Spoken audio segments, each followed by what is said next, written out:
வணக்கம். நம்ம உடம்புக்குள்ளேயே ஒரு குட்டி நகரம், அதுவும் ரொம்ப பரபரப்பான ஒரு நகரம் இருக்குன்னு சொன்னா நம்புவீங்களா?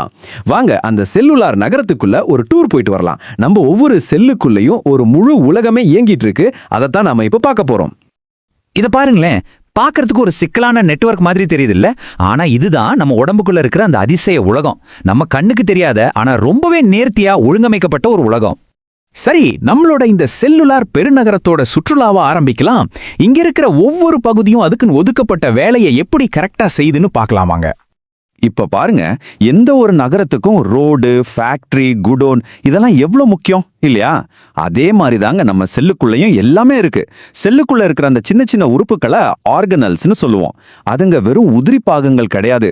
ஒவ்வொன்றும் ஒரு ஸ்பெஷல் டிபார்ட்மெண்ட் மாதிரி அந்த நகரத்தையே இயக்குற உயிர் நாடிகள்னு சொல்லலாம்.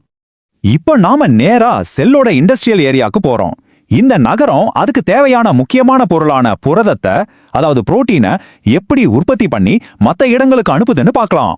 நீங்க இப்ப திரையில பார்க்கிறது தான் எண்டோபிளாச வலைப்பின்னல். சிம்பிளா சொல்லணும்னா ER. இது நிறைய குழாய்களும் பைகளும் ஒன்னு சேர்ந்த ஒரு பெரிய நெட்வொர்க். இதை நம்ம செல்லோட ஹைவே சிஸ்டம்னே சொல்லலாம். ஏன்னா இது வழியா தான் பொருட்கள் எல்லாம் செல்லுக்குள்ள ஒரு இடத்துல இருந்து இன்னொரு இடத்துக்கு போகுது. ஒரு நிமிஷம், இந்த ஹைவேயை கொஞ்சம் ஜூம் பண்ணி பாருங்க. அது மேல சின்ன சின்ன புள்ளிகளா நிறைய தெரியுதா? அது என்னவா இருக்கும்? ஏதாவது ஐடியா இருக்கா? வாங்க அது என்னன்னு கண்டுபிடிக்கலாம். அந்த புள்ளிகள் தான் ரிபோசோம்கள். நம்ம நகரத்துல இதுதான் புரோட்டீன் ஃபேக்டரி. ஆமாங்க, நம்ம உடம்பு இயங்கறதுக்கு தேவையான புரோட்டீன்களை உற்பத்தி பண்ற குட்டி குட்டி தொழிற்சாலைகள் தான் இந்த ரிபோசோம்கள். இந்த ரைபோசோம் ஃபேக்டரிங்கெல்லாம் எங்க இருக்குன்னு கவனிச்சிங்களா?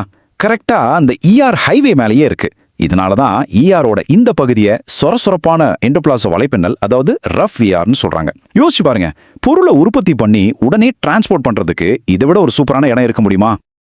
ஆக ஃபேக்டரியில உற்பத்தியாகிற புரோட்டீன்ஸ் உடனுக்குடனே ஹைவேல ஏறி செல்லோட மூளை முடுக்குக்கெல்லாம் சப்ளை ஆயிடுது. எவ்வளவு ஒரு திறமையான அருமையான சிஸ்டம் பாருங்க. ஓகே, இப்போ இதே இண்டஸ்ட்ரியல் ஏரியாவோட இன்னொரு பகுதிக்கு போகலாம். இங்க நடக்கிற வேலையும் ரொம்ப முக்கியம், ஆனா கொஞ்சம் வித்தியாசமானது. இப்போ உங்களுக்கு வித்தியாசம் நல்லா புரியும். ERல ரிபோசோம் இருந்தா அது சொரசொரப்பான ER. அது புரோட்டீன் சம்பந்தப்பட்ட வேலைகளை பார்த்துக்கும். ரிபோசோம் இல்லைன்னா அது மென்மையான ER, அதாவது ஸ்மூத் ER. இது கொழுப்பு உற்பத்தி, நச்சு நீக்கம் மாதிரி மற்ற வேலைகளை செய்யுது. இந்த மென்மையான ERக்கு இன்னொரு முக்கியமான வேலையும் இருக்கு. அது நம்ம நகரத்தோட துப்புரவுத்துறை மாதிரி. உதாரணமா, நம்ம கல்லீரல் செல்கள்ல இந்த மென்மையான ER தான் ரொம்ப அதிகமா இருக்கும். ஏன் தெரியுமா?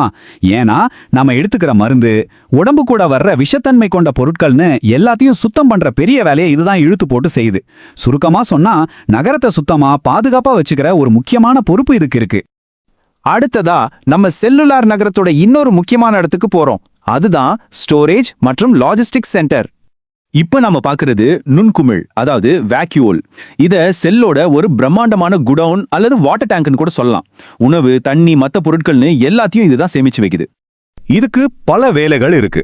உணவு, தண்ணியை சேமிக்கிறது மட்டும் இல்லாம தேவையில்லாத கழிவுப் பொருட்களையும் உள்ளேயே வச்சுக்கும். அதோட செல்லுக்குள்ள இருக்கிற பிரஷரை கரெக்டா மெயின்டைன் பண்ணி செல்லுக்கு ஒரு வடிவத்தையும் ஸ்டெபிலிட்டியும் கொடுக்குது. குறிப்பா தாவர செல்கள்ல இதோட பங்கு ரொம்ப ரொம்ப முக்கியம். அங்க இந்த குடோன் ரொம்ப பெருசா வளர்ந்து செல்லோட மத்த பாகங்களை எல்லாம் ஒரு ஓரமா தள்ளி விட்டுடும். இப்படி செய்யறதால செல்லுக்குள்ள ஒரு அழுத்தம் உருவாக்கி அந்த செடி முழுசுமே நல்லா நேரா உறுதியா நிக்க உதவுது.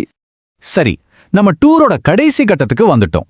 இங்க நாம புரிஞ்சிக்க வேண்டிய மிக முக்கியமான விஷயம் என்னன்னா, நாம பார்த்த இந்த டிபார்ட்மெண்ட்ஸ் எதுவுமே தனியா வேலை செய்யறதில்ல. எல்லாமே ஒன்னோட ஒன்னு சேர்ந்து ஒரு டீமா இயங்குது. அதாவது புரோட்டீன் தயாரிக்கிற ரிபோசோம் ஃபேக்டரி, அதை கொண்டு போற ER ஹைவே, அப்புறம் பொருட்களை சேமிச்சு வைக்கிற வேக்யூல் குடோன், இது எல்லாமே ஒன்னோட ஒன்னு பேசி ஒருங்கிணைந்து வேலை செய்யுது. இந்த நகரமே இந்த டீம் ஒர்க்ல தான் இயங்கிட்டு இருக்கு. ஒரு நிமிஷம் யோசிச்சு பாருங்களேன். ஒருவேளை இந்த பாகங்கள் எல்லாம் ஒன்னோட ஒன்னு பேசிக்காம தனித்தனியா வேலை செஞ்சா என்ன ஆகும்? அந்த நகரம் இயங்க முடியுமா? ஒருவேளை உயிரோட ரகசியமே இந்த நம்ப முடியாத ஒத்துழைப்புல தான் ஒளிஞ்சிருக்கோ?